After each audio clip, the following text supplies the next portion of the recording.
Facem chiar și tu. Salutare tuturor! Asta o să vă arăt ce mașină îmi place mie. Să intrăm pe Google să vi-o arăt. Scriem BMW și BMW M4, adică M4 2020, nu, da, 2000 018 2018, că astea noi nu plac. Are botul la prea. Iau tot. Nu e faină. Stai, n-ai. E faină. E4.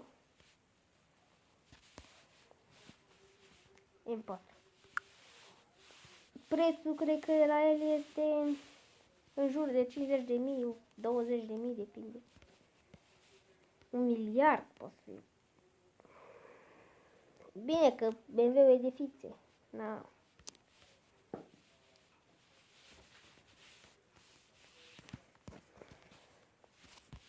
Videoclipul, știu. Și asta e M4 2018, cred.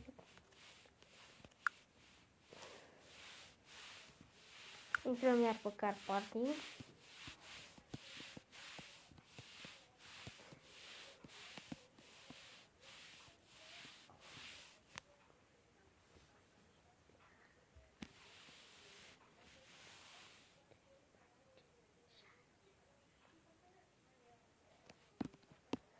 Da, bă, fraților, ce să mai văd?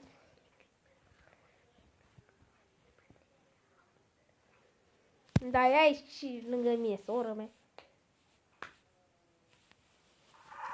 Ăsta e fain, rău de tot. Și ăsta e în fac. Cu acesta a fost videoclipul. La revedere!